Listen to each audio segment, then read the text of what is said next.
Good evening, LowDown Nation. Here we are for another installment of the LowDown with Matt. It's Friday night. Good times are ahead. Tonight, it is my pleasure to welcome Mr. Justin Stupplebeen, bass player extraordinaire for Albany, New York's own The Phoenix and the Raven. I'm going to go ahead and bring Justin in, and we will get started. How we doing, Matt? Justin, doing awesome, man.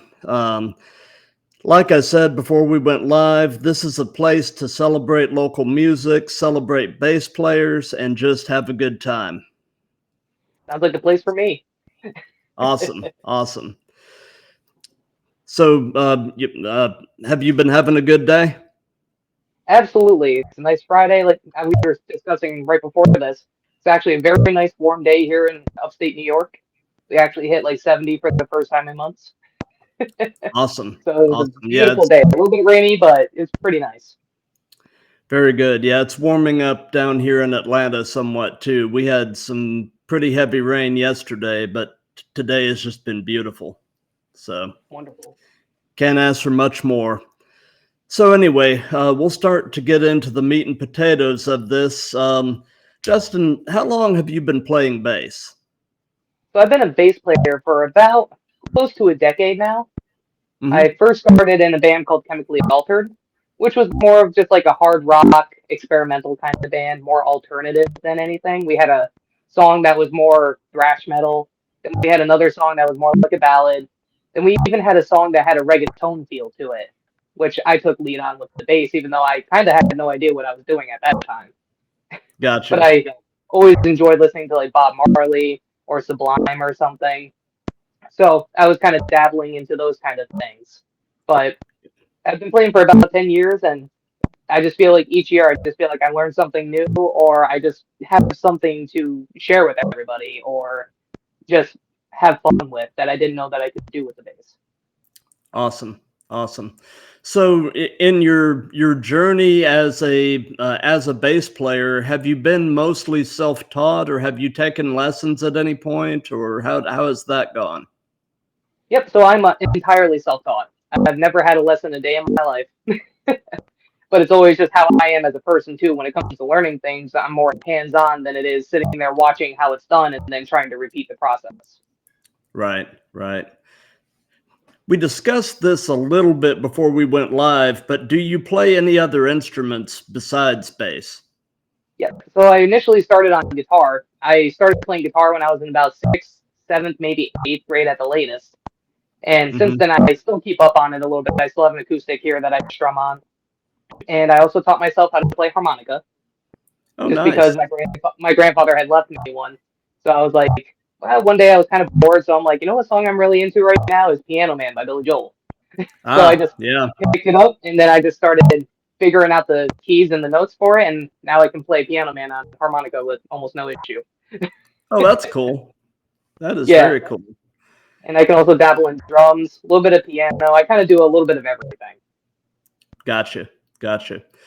So as far as your bass playing goes, do you consider yourself mostly a fingerstyle or a pick player, or is it kind of situational?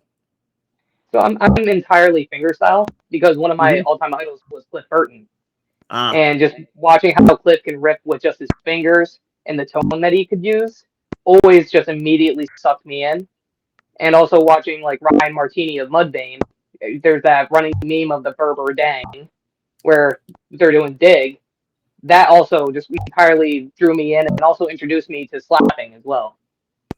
Right.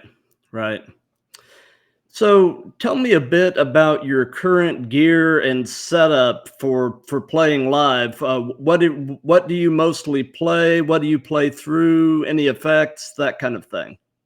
Yep. So for the most part, especially lately, I've been using what you see right behind me. I have an Ibanez SR606, so it's a 6-string. And I usually run that through a Boss ME80 pedal, which is technically a guitar pedal, but I still make it work for bass. And then I also put that through a Partkey Model 5000 head, a little bit of an older head. and then it all gets driven either through the DI or through the whole entire sound system of wherever we're playing. Or I also have two PV 15-inch speakers as well. Gotcha. I'm actually an Ibanez guy myself. I've got an Ibanez five string that I absolutely adore. I just love the way Ibanez guitars in general play. Yeah, they're very reliable instruments. They're very sturdy, and just overall for the sound quality, you really can't beat them for the price. And my experience has been they're surprisingly light. Yeah. Well, at least the 5-string might be. This thing feels like I'm carrying around an entire forest. Well, yeah. A 6-string is a different beast. Yeah, but they do feel much lighter than if you got like a Fender or anything like that. Right. So I think you've already kind of answered this next question, but do you have a preference between 4 and 5 string or even higher string count basses? And I think obviously the 6. Yep. So I started off with a 5-string. So I have an affinity for 5 and plus strings on a bass. So yeah, I started off on a 4-string. I mean, it's very generic, but I felt like there was more that I wanted to do than just pluck away at the 4 strings, which if that's what you want to do, by all means do it. I have no problem with that. But for me personally, I like to, especially with what me and the band do, I like to harmonize with the guitar a little bit, but also still keep the lows of the drums. So I felt like a 5 and 6 string was exactly what I needed because we play in drop C. So I just tuned my entire bass like a guitar, essentially. So CGCFAD. And it's just, there's something about having the extra ability to do a little bit extra than what a lot of other basses can do with a 4-string. Right. So, musicians tend to collect gear. And just out of curiosity, do you have anything really unique or unusual in your gear arsenal? I think the most interesting thing I might have is most likely my Boss ME80 pedal, because that is meant for a regular 6-string guitar. And I've just have figured out how to use it for my bass, because it's just got a couple of effects that I can use, like a flanger or a phaser. It even has something that makes it sound like, I always call it the alien noise, because it's like a mixture of delay and flanger. And when you hit it just right, it almost sounds like a alien laser blast or something. Gotcha. So it's always good to use that. I also have a upper octave ability with my wah pedal on the board, so I can kind of do squeals, like guitar squeals, like natural harmonics and pitches. So I think that's probably my favorite thing that I have, because you wouldn't expect the bass to go that high. Gotcha. Well, before we progress much further, I'm going to actually flip over real quick to the Instagram tab and just see if anybody has any comments so far in the in the chat. I'm not seeing anything as of yet. We've definitely got some people in there, but y'all, if you have any questions or you have something to say, please feel free to drop us something in the chat, and we'll definitely make note of it, and we definitely want this to be an interactive experience. That's great. We're here for the people. Absolutely. So, out of curiosity, how often do you change strings? I would say I would change strings about once a year, depending on how much use that we've been doing. So we may have a case where we go a couple of months without any type of actual show or anything like that. Like right now, we're currently in the middle of writing new material. So we've kind of taken a little bit of a backseat on some shows, but we do have a show later on this month. But yeah, about once a year or so, depending on the wear and tear and everything else like that. Gotcha. I always ask that, and get all kinds of different responses, but I know bass strings are expensive. So, it's not a cheap undertaking to be, constantly or even frequently changing strings. Yeah. So Justin, who are some of your personal musical influences? Sure. So, like I stated earlier, there's always a great Cliff Burton. Whenever you're having a conversation with some I some sort of role models that a bassist should have, Cliff is definitely up there with all of them. Oh, absolutely. Also, Ryan Martini, like I was saying, from Mudvayne. I'm also a huge fan of Roman Abdukhanov from Ginger. I don't know if you've heard of Mm-hmm. them yet or not, Oh, but yes. he is a phenomenal bass player, and shout out to him for actually replying to one of my comments. Made me feel like somebody. Oh, wow. That's exciting. Yeah. Yeah. My first encounter with Ginger was hearing their I believe her name is Tatiana Mhm. scream, and Yeah. that was a very unexpected moment. I I know, didn't and know. she's such a tiny person too, and you're like, I where is know. that sound coming from? I know that, seeing that really blew me away. I was just like, oh my God, you know, Yeah, and how, it's like I tell everybody that I introduced to Ginger, I'm like, all right, she is a very tiny Ukrainian woman, but she can scream lower and more gutturally than most men. yeah, And yeah, they don't believe me until absolutely. they hear it. They're like, that's got to be a Yeah, voice effect. I'm like, no, that's her. yeah, yep. So, who, I guess, name a few more of your favorite bassists, for instance. Sure. There's also Rob Trujillo from Mm-hmm. Metallica. He Right. is very versatile because not only can he do just regular bass playing and stuff, but he's also very good at just flamenco style guitar, which kind of goes hand in Mm-hmm. hand with a bass player for the finger picking. But he's just Right. very technical. He's had so many projects that he's done, like working with Ozzy Osbourne, on top of Mm-hmm. working with Metallica and everything else in between. Uh, Also, a big fan of Les Claypool. He is just very fun and funky. And especially Oh when I yeah. want to slap or do any pops or anything like that, I kind of channel him a little bit with just like the very thick, like meaty slaps, and then you get those nice clean pops. Mm-hmm. Like My Name is Mud is one of my favorite kind of songs. Mm-hmm. So, what was the very first concert or live show you ever attended? This is going to be hilarious. But my first ever concert I attended when I was about 5 years old, I went to see Shania Twain with my mom. Okay. And like most people out there, I'm sure they feel the same way that when you hear "Let's Go Girls," you could probably kick a door off its hinges. Oh yeah.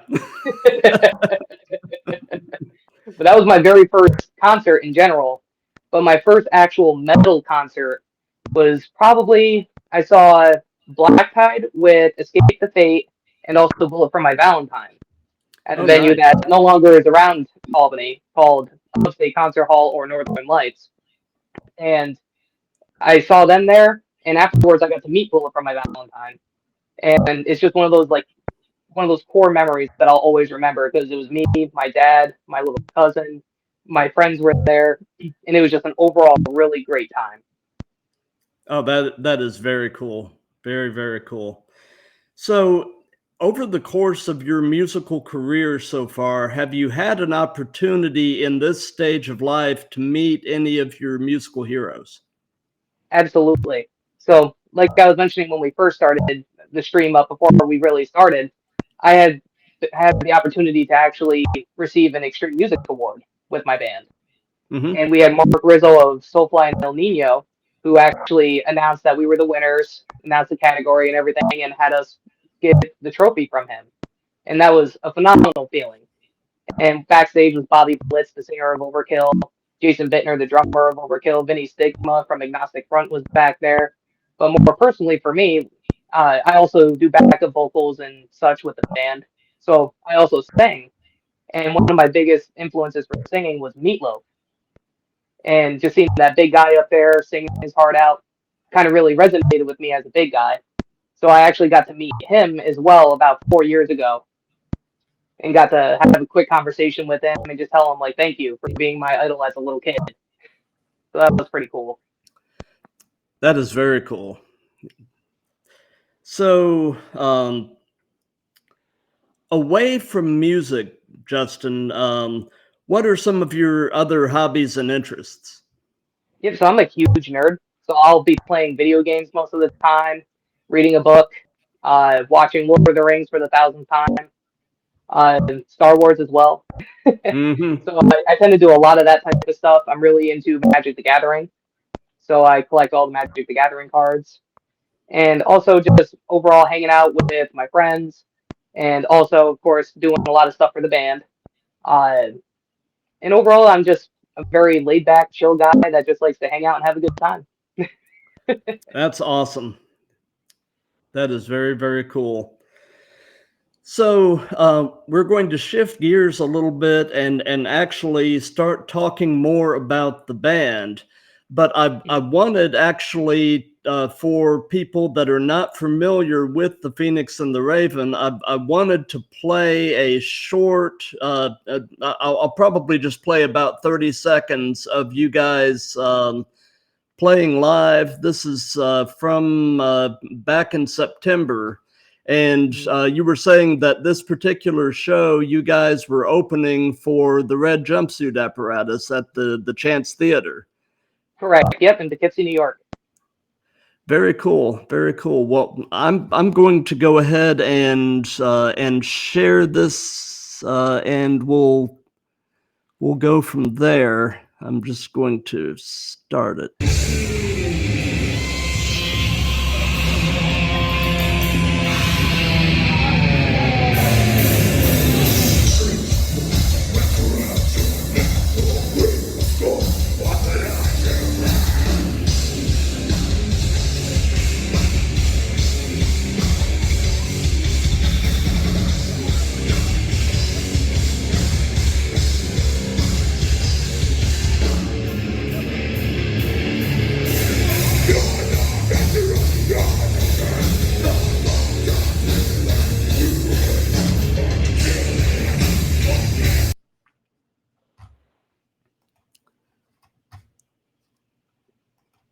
Okay. Like I said, I just wanted to give everybody a quick taste. Do you have any particular comment about that little snip? So what's fun about this performance, besides us opening for the Red Jumpsuit Apparatus, which is like elder emo royalty, this was actually the first concert that I met some of my girlfriend's family at. That was the first time That's they ever cool. saw me. Was walking out on stage, getting all the cheers and stuff, and then just going right into what you saw there. And that song right there is one of my favorite songs to play on bass, honestly, because it's called Soul Snatcher. And as you saw there, it starts off with the bass and drums, and then it just all kicks in together. Mm-hmm. So, knowing that this was going to be the first time your girlfriend's family was seeing you and meeting you, was I'm sure there was a little bit of extra nervousness before going on. A little bit, yeah. I'm a very, Yeah. like I was saying, I'm very laid back as it is. Not a lot Mm-hmm. really ever gets to me per se. It's hard to shake me, but it was a little extra added pressure. And I was like, if I mess up, then I'm gonna be messing up in front of her aunt, uncle, her cousin, and everybody. So I was like, I better do even better this go around. Yeah. Yeah, you got to impress the family. That's right. So anyway, you know, like I said when we were talking before going live, the name of the band was what really initially drew me in. I just thought that was just the coolest thing. So tell me about the Phoenix and the Raven. How long have you guys been together? How did the band form? And where did the name kind of come from? Yeah, so we've been together for coming up on 4 years now. We actually started right in the perfect time for our band, the height of COVID. Mm-hmm. And it was a little struggle at first, trying to get some gigs and trying to figure out how to do the music thing with this virus that was among us. Right. And so we initially started it was a group of 5 of us. And we were getting a good feel for things. We had a good idea going on, but we eventually evolved into what you see now as the 4 piece. And the 4 piece, I feel like, really helps bring out the best in all of us. You can really hear everybody. You can hear every instrument without any overshadowing. And overall, it's just a very good feel to the music as opposed to too much noise saturation. So The name actually came from just spitballing back and forth with random names. But what we really liked about the Phoenix and the Raven as a name is the dichotomy of what the Phoenix and the Raven represent. So the Phoenix you have as a symbol of rebirth and just renewal, whereas the Raven is more of, like you were saying earlier, a harbinger of doom and has a symbol of death. So it's kind of a cool dichotomy of having like life and rebirth and death, but also simultaneously working together and harmoniously. Right, right. By the way, I love the burb and burb design. Who drew that? So that was done, believe it or not by a 6-year-old. That was my drummer that drew that. Okay. And in case anybody's not aware, I've actually got one of the shirts here with me. So this is the Burb and Burb design. It was drawn by our wonderful drummer, Brandon Weaver. And it's just like a little silly design that we were like, let's make something not too serious. Let's just get something for a little bit extra content for shirts or anything like that. And so Brandon just took 2 minutes, if that, honestly, to just throw this together and then write really quickly the Phoenix and the Raven on the side. And we're like, well, let's do a limited run. Let's see how it goes. And it's just, for some reason, people just love it. Well, it's definitely very memorable. Yeah, absolutely. But we love it. We always love to rag on the Burb and Burb shirt, but we love it. We just had a second pressing of these, so they are selling like hotcakes. So if anybody wants one, go to our official website or go to our Bandcamp, and we can absolutely make that happen for you. But it's one of those random ideas that just seem to stick, and we don't understand it personally, but we're like, hey, we'll keep giving the people what they want so long as they want it. Exactly. and sometimes the strangest little concept will just take off. Yeah, absolutely. And we joked about it. We're like, Matt, watch this one take off, not the other shirts that we've done. And sure enough. Right, right.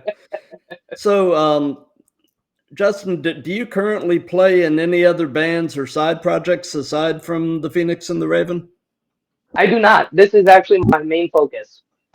I like to keep all my ideas concentrated right into just one thing, because if I work in too many projects at once, then they might kind of cross together in my play style.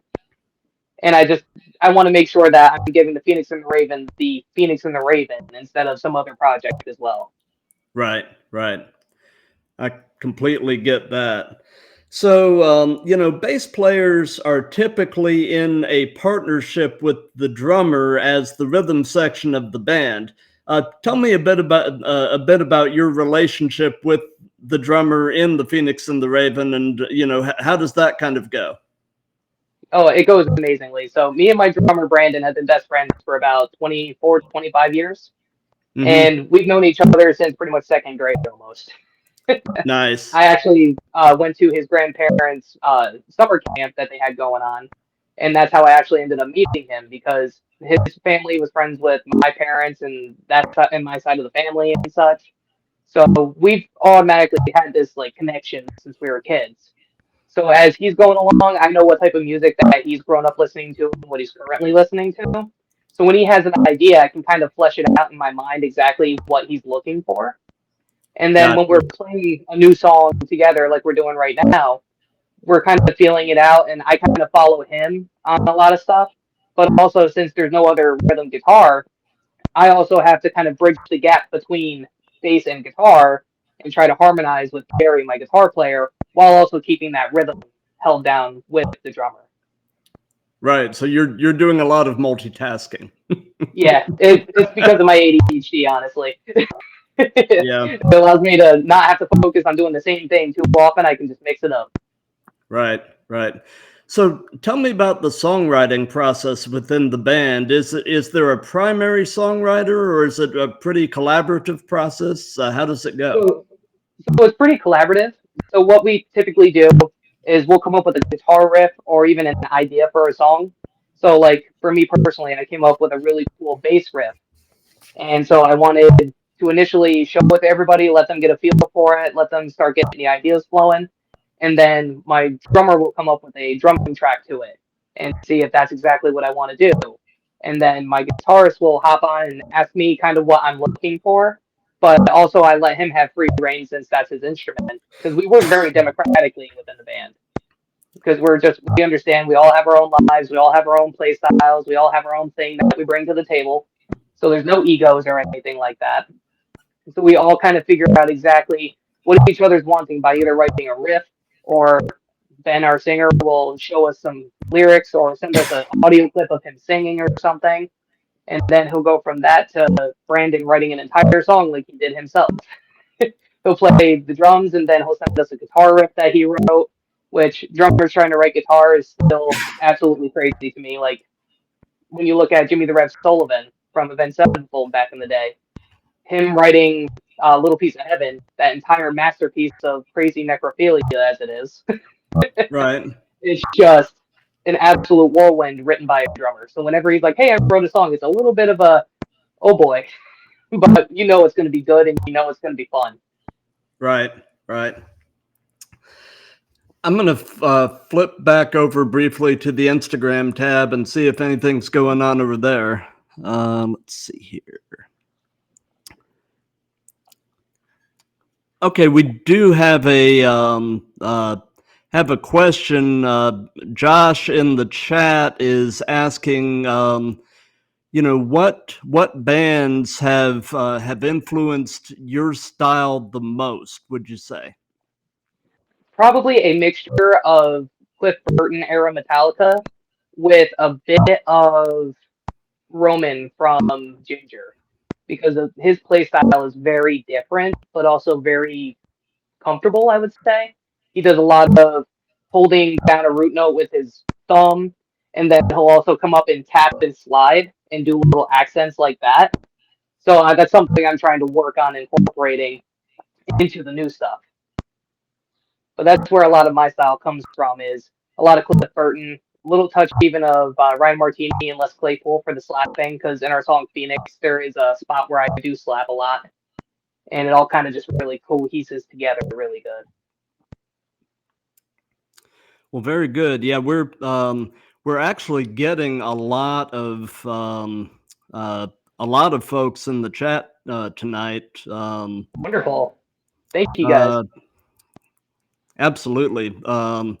Looks like we've got Mark, who is the drummer for a local band here in Atlanta called Death Blender, and JT, one of their guitarists, is in there as well.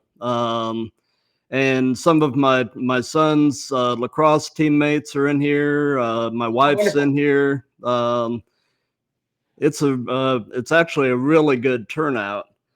So, so Justin, is the Phoenix and the Raven anything close to being a full-time thing? If not, tell me about your day job. Sure. So the Phoenix and the Raven is always going to be like a second full-time job. Gotcha. Because we're always promoting, making content, writing new music, or just figuring out how we're going to go from point A to point B for some of the shows that we're doing. But this year is actually our busiest year as the Phoenix and the Raven, because we're actually working on doing a summer tour with a band called Out of My Head. That's a more local band here. And they're phenomenal. They're all amazing guys. Shout out to all the boys from Out of My Head. They're just the nicest people, and we're super excited to go on tour with them. But it's not my full-time job, unfortunately, as much as I would love it to be. Currently, I am a customer service specialist over at Main Care Energy, which is a fuel company up here. And I essentially just take phone calls, do customer service, order people their fuel, help them out when their furnace or boiler isn't working right, set up for a technician to go out there, and also doing salesman type stuff with service plans and knowing what program works good with this program and everything in between for that. Very cool. Very cool. So, if you can narrow it down to maybe one or two little stories or anecdotes, what have been some of the most interesting experiences that you've had playing live?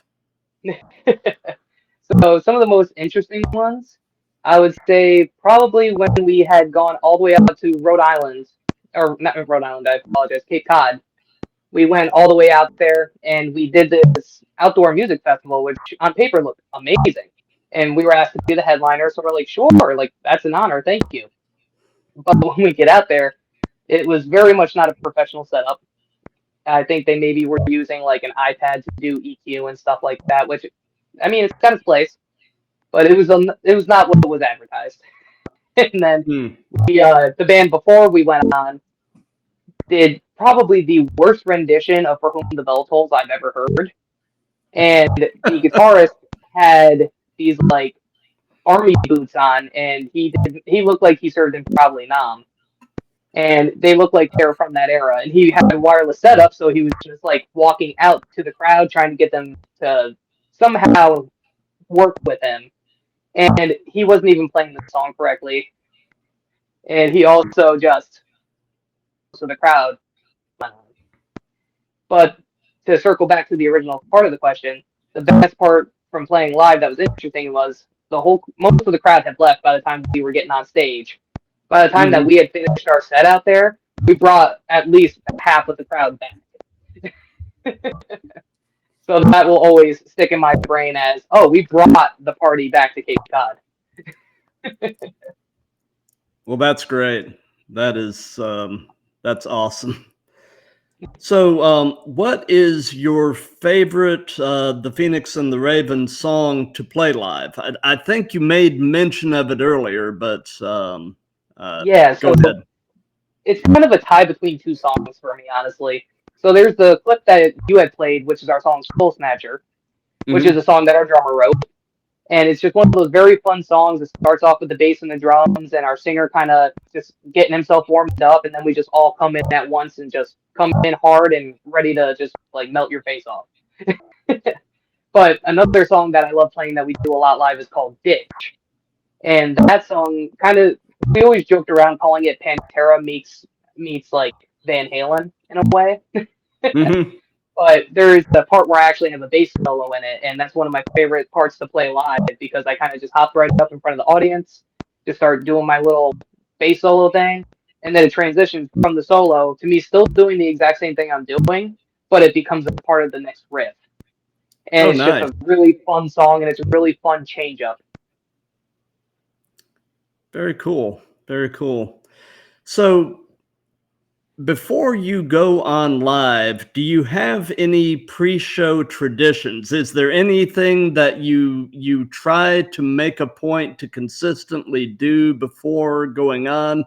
Like some athletes, for instance, before a game will unlace and relace their shoes. I mean, do you do anything consistently before you go on? Yep. So the one thing that I always make sure to do is have at least 1 or 2 shots in me. Get me nice and loose. And then I also make sure to have a IPA on stage for me because I'm one of those people that has to be extra and drink an IPA. And I'm sure if you go over my Instagram and Facebook yourself or any of the people watching this, you'll see a couple of shots of me killing a beer on stage or just doing something funny with a beer. Gotcha. So, so y'all are based in the Albany, New York area. We had talked a little bit about this beforehand, but what is your actual hometown? Yep. So our actual hometown is called Chatham, and it's just like a little small agricultural town. It's got a couple of urban elements to it, but I mean, we have one movie theater that's been there since like the 1920s, and pretty much you can always find a pizza place or a Chinese place, but you can never find a good steakhouse. Gotcha. But we all of us, every member of the band had grown up in Chatham, and we all knew each other. We went to school with each other, and we've all hung out with each other. Like I said, with me and my drummer, we've been friends for 24, 25 years. So we're all a very tight-knit group, and we all just kind of understand each other. We all grew up with the same type of influences. So when we bring up an idea, we're like, oh, make it more like Dokken, or make it more like Avenged Sevenfold with the harmonies, or make it more Pantera with the squeals, and just figuring everything out. We all know exactly what each other means when we do that. Gotcha. You know, speaking of Avenged Sevenfold, their new album is amazing. I mean, yeah, it's very interesting. It's very different. Yeah. I mean, talk about really taking some chances. Oh, And 100%. Yeah. I the first time I listened to it, I was like, "What in the world is this?" Me too. But then on a second and third listening, I was like, "This is brilliant." Yeah. It's just. But I Especially mean, the ending track even too, where Sin's playing piano out of nowhere. yeah, And he just does yeah, Life is But a Dream, and that whole entire piece is beautifully crafted. And he also mm-hmm, taps into a lot of his gypsy jazz that he likes to listen to on the side. But right, I absolutely agree. Like at first, my first listen to it, I'm like, this is just like a weird DMT trip. Not that I've yeah, ever taken it, but from what I understand from Joe Rogan and everybody. But yeah, it was very strange. And I'm like, I don't know if I like this Avenged Sevenfold. And then I got to right, listen to it again and marinate on it a little bit because some of their albums you just got to keep listening to it and finally get a grasp for what they're going for.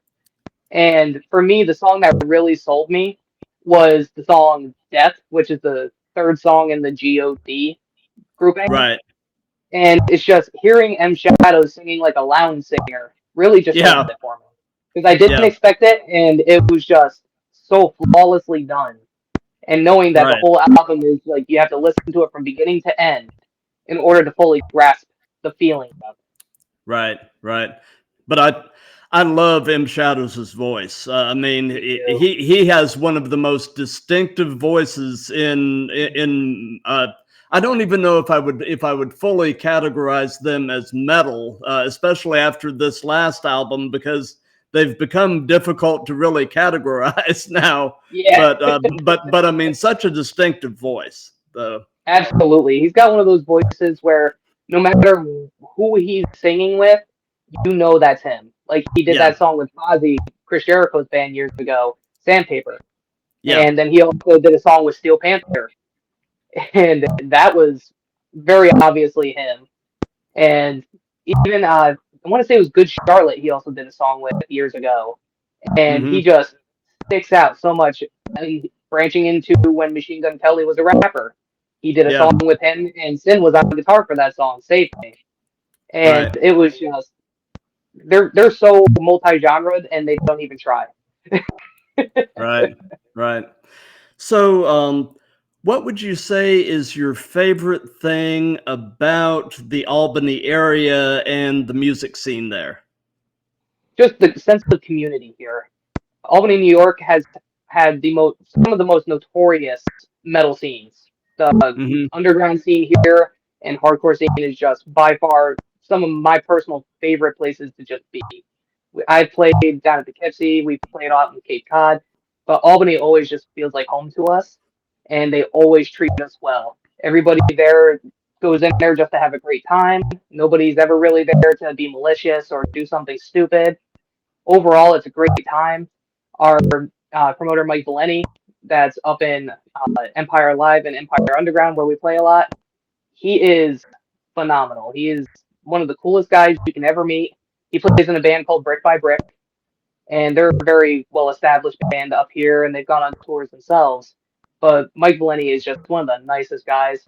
Ralph Renna, Ralph Renna, and a gentleman by the name of Fuzz, who has his own talk show, all kind of cohesively came up with the idea for the Extreme Music Awards just to celebrate all of the local music that they know is being underappreciated and doesn't Right, get the limelight that country music or folk music or pop or rap even nowadays. Heavy metal music is getting buried by all of these subgenres of pop and all these other things. So whenever you would go to an award show that's not specifically a metal award show, you'll see groupings like even at the Grammys with Jethro Tull and Metallica, right, and it makes zero sense. So they decided to do something for the community because the community has been nothing but amazing to them, and just have this award show where you have all those huge legends like I was talking of, like Bobby Blitz and Jason Pittman, Vinny Stigma, Mark Rizzo, all these great people all came together just to celebrate the local music there. And that's what Albany, New York is all about. All the bands support each other. We try to go out to everybody else's shows. It's just a huge family up here in New York. right, right. That is awesome. So, what I'm going to ask next has actually become one of my favorite questions, and I've asked this particular question in every one of these that I've done, and I always get the most interesting answers. And that is, knowing everything that you know now, if you could give any advice now to your younger self, what would it be? Have the confidence you deserve to have, and don't be afraid to be yourself on stage. Because growing up as a kid, I was always like the chubby kid, or just known as like the fat kid or whatever like that. Because of course, kids are so kind. Yeah. So I feel like that would be the best advice I would give to myself, because there was always a time where I wasn't even sure if I wanted to go on stage because I was so afraid of messing up or looking like an idiot on stage or looking like I don't know what the hell I'm doing up here. Right. But now that I'm at the point that I am now with the Phoenix and the Raven, I really feel like I'm starting to really find my own little niche for stage performing, because I always try to get the crowd hyped up. I'm always trying to be moving as much as I can, besides, having to go back to the microphone to sing backup or something. Gotcha. And just being able to be that stage presence where you kind of grab everybody's eye and you don't care if you look silly or if you're having fun, because you're at that point where you know that when you show up at that venue, you're going to give your best. Everybody's going to have a great time. And by the time that you're done, everybody's going to want to come hang out and have a beer with you. Gotcha. I'm gonna pop back over to Instagram and see what's going on over there. Let's see here.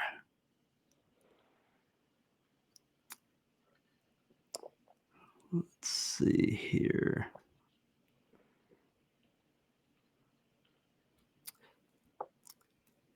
Okay, somebody is asking a question here in chat. What are your thoughts on the new era of metal? So I think they might mean like Bad Omens, I'm assuming, and maybe Sleep Token as well. So I'm a huge fan of both bands. I really like what they bring, especially Sleep Token. I know that everybody fawns over them, but there's a reason for it. Their song "Take Me Back to Eden," the symbolism behind the meaning of the title alone drew me in, because it's all just a rendition of what it was like at the beginning of a relationship when everything was so good and seemed like paradise. And Right. the transcendence from the calm, almost, I want to say, euphoric feel of the intro of the song, going from almost like a gospel hymn to the next verse being rap and hip hop, to the next verse also being then a jazzy soliloquy almost. And then you follow that up with hard rock, and then to end it with metal. The 5 or 6 genre journey they take you on. No normal musician can do that to you. No. Somebody that's in touch with a feeling and knows how to draw inspiration is really the amalgamation of what that is. And I am 100% here for that. And even with Bad Omens, having the very almost pop-like cleans that Noah can do from the band is insanely talented. And then also the growling that he can do, and then just his overall cadence with the lyrics and harmonies. The guy is an absolute monster. So I'm 100% here for the new era, and I look forward to seeing what comes from this new era and further. Same here. I've been keeping my finger on the pulse of the new stuff by listening a lot to Sirius XM's Octane channel and also Liquid Metal. There is a continuous just inflow of talent out there, and it's definitely an exciting time to be a fan. As far as Sleep Token goes, when I first heard them, I kind of had the same reaction to when I first heard Life Is But a Dream. I was like, what is this? But then you continue to listen, and the brilliance of it just permeates, and you're just like, wow, this is just some really, really cool stuff. So, and something that I really appreciate from them too is all of them being anonymous, keeping their masks on, and doing their best to not be identified. And the fact of the matter is they just want to do it for the music, and of course, I'm sure the monetary gain of everything. But Right. overall, they're not trying to do it for the fame. They're just doing it to give people this music and this message, and I love every aspect of it. Right, right. Yeah, I completely agree. So, Justin, do you have any suggestions for any other up and coming local bands, perhaps in your area, either to check out or potentially to reach out to do one of these bass player chats? Absolutely. For the bass player chat, I would say reach out to Brian DeSimone from Out of My Head. He is a Okay. very talented bassist. Uh, the first time I ever met him, he was dressed like Joaquin Phoenix's Joker for our Halloween show we did. So Oh, that cool. was immediately I was like, "You're pretty cool." But his bass Yeah. lines are filthy. Out of My Head just dropped a new album called Sick Nasty, and they remind me a lot of Disturbed. There's just such a blend in the music that they do that's very refreshing. So I would Mm-hmm. definitely say reach out to them, or you can even reach out to my buddy Veter from the band Devaria. He's very, very good as the bassist as well. He's a rather seasoned guy, and he's also so Devaria is more like a I can't really classify them. They're kind of more like progressive metal, like we are in a way, and Mm-hmm. with like a little bit of flair of like the '80s hair metal too. They have a little bit of that with Mm-hmm. the thrash incorporated as well. So they're very just completely like a melting pot of good metal. Right. And Right. he is wonderful. And they have a cover band that's literally the same band, just a different name, called Uncle Sam. And what they do is just covers of the Big Four. And every single song that they did at the Extreme Music Awards, because they did the music for it, they nailed everything. Everything from Peace Sells to uh, Disposable Heroes by Metallica to, man, there's so many different great, amazing thrash metal songs. Raining Blood, like South of Heaven, they're just insanely good. So I would definitely say either one of those two bands for sure. Well, continuing to nerd out a bit about music, you were mentioning Disturbed, and I am a huge David Draymond fan. I mean, Oh yeah, uh, David Draymond. uh, I mean the guy, from the dark, screaming intro to Down with the Sickness, all the way over to that cover of Sound of Silence. Oh my Uh, I God, yeah, mean, uh, I mean that guy can do it all, and yeah. He's and got and some incredible range.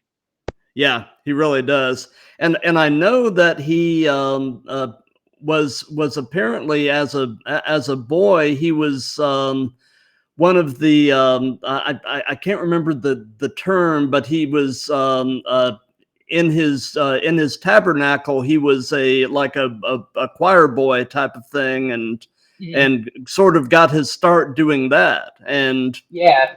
Mhm. so Yeah, that's definitely. I can definitely see that because he just has that clarity and control that's instilled in you at a young age, especially in gospel music, where you can carry and sustain that note. And right, he's just one of those singers that I've always respected because he's been, from what I can see anyway, is just nothing but sweet and nice. And right, you can even try to make fun of Taylor Swift at a Disturbed concert, and he'll tell you she kicks ass. yeah. So we're getting to another point of these that I really enjoy, and that is what we do is the previous person in the hot seat basically gets to pose a question for the next person. So we're going to do the first part of that now, and um, my last guest was a guy named Dave Parker, who is the bassist for a band called Maiden Mother Crone. They're based out of Nashville, and they are also quite good. And so the question that he posed is just kind of a random one, and that is, would you rather be a goat or a manatee, and why? Well, I mean, at the end of the day, I would definitely choose a manatee because I too gracefully float through the water like them. And I'm Okay. also a very peaceful creature. So I will just be hanging out eating some sea moss. The sharks won't attack me because I'm too nice. The saltwater crocs won't go after me because I'm too nice, and my only enemy will be a boat propeller. Hey, that works. That works. So, since this is part of a series, is there a question that you would like to pose to the next person in the hot seat? If you don't have anything right now, you can feel free to ping me later. But if you've got something, definitely let me have it. Sure. I would say the next question to pose to a next bass player would be for either yourself as an individual musician or for your band that you're in currently. What would be the dream lineup for you to open for? Oh, that's a good question. And what would your answer to that question be? Ooh. So my answer to that question would definitely be I would have to have probably Ginger right after me because I feel like our styles would really work well. Hmm. I would also say probably, of course, Avenged Sevenfold because they've been a huge influence on me. They've inspired a lot of tattoos that I have. Uh, and probably for the headliner, I would have to say it would have to be one of the big four. It's too hard to choose between all of them. But it Right. would probably either Anthrax or Metallica between Hmm. all four of them. Okay. So, you had mentioned that you guys are sort of in a writing phase right now. Can you tell us about any stuff you're working on, or give Yeah, us I can touch any? on it a little bit. I can touch on it a Okay. little bit. I won't go too far into it. Keep Right. everybody Right. guessing and waiting. But right now we're working on an EP. It's our second EP. It's currently untitled, but we're still kind of spitballing around. But currently we have about 4 to 5 new songs that we're going to be releasing. We're going to be going into the studio next month, so we're really tightening up everything. We're right at the tail end of the writing process for a lot of the songs because we like to try to make sure not to try and write within the studio because we did that once and it was just mayhem the whole time. Right.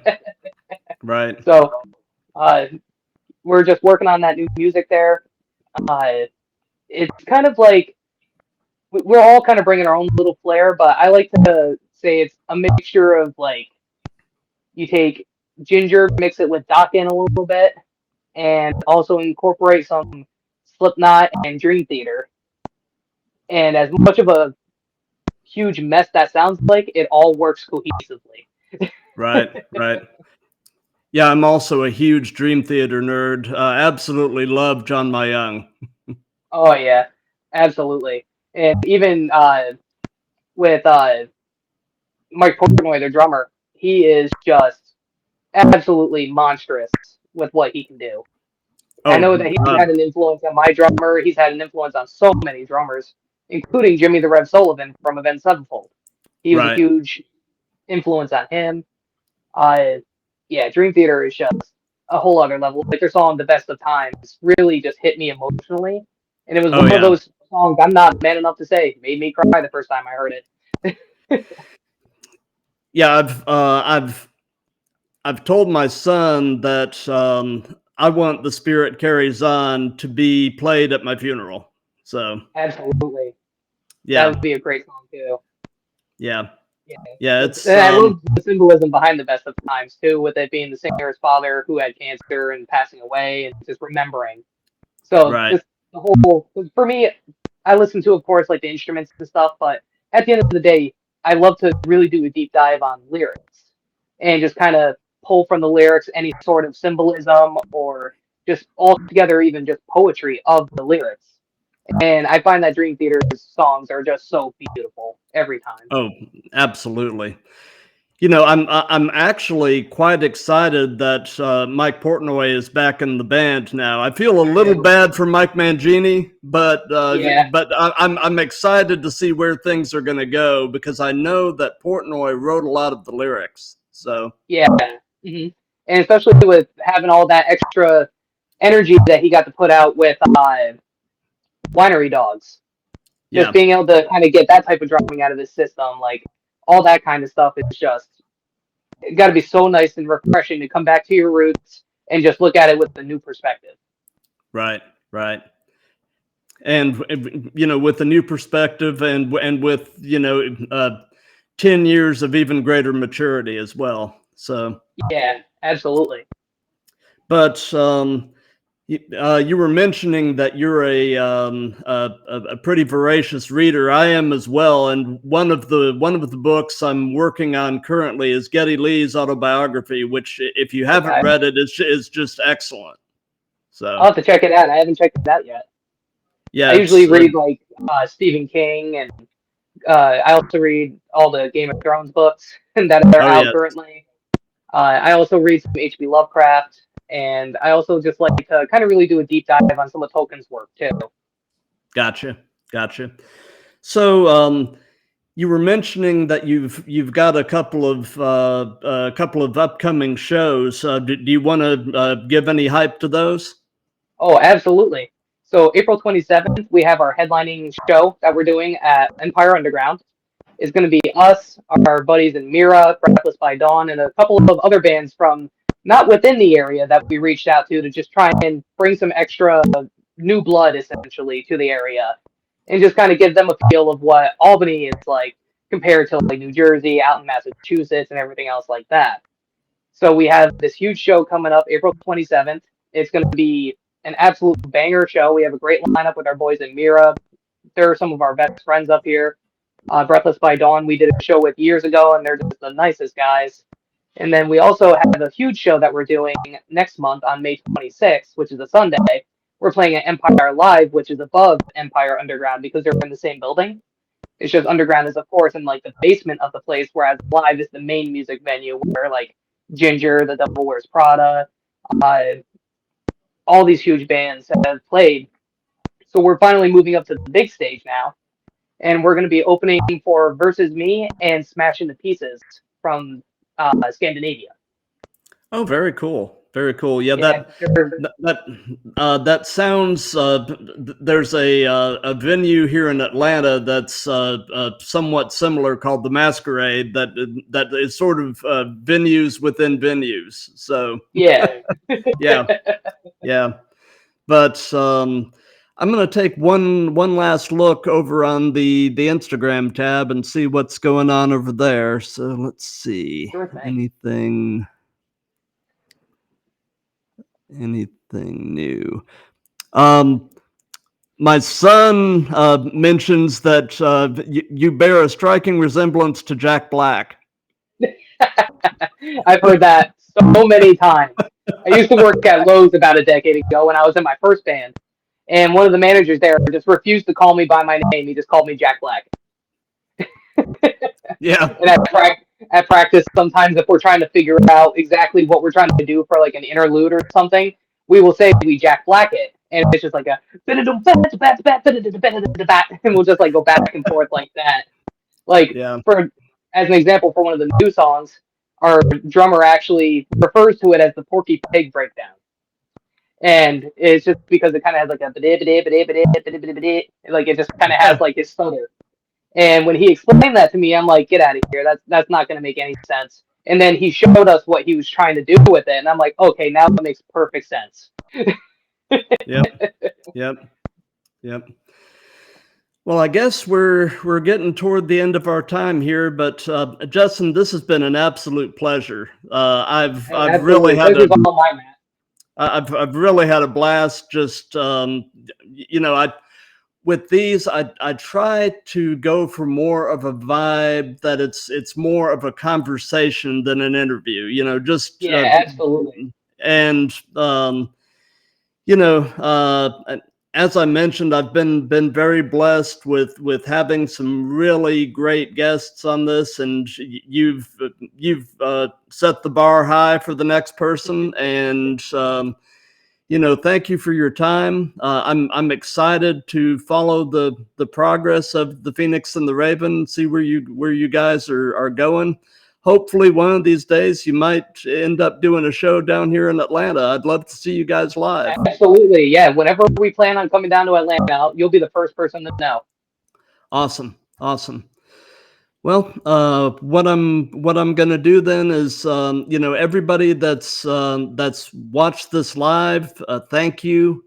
Everybody Absolutely. that's going to watch it in replays on various platforms, thank you for that as well. If you like what we've got going here, spread the word, and let's continue to make the Lowdown Nation grow. And like I said, this is just a place to celebrate bassists, local music, creativity, and just have fun. So Absolutely. And you are definitely making that the environment and atmosphere here, Matt. So thank you for having me on here.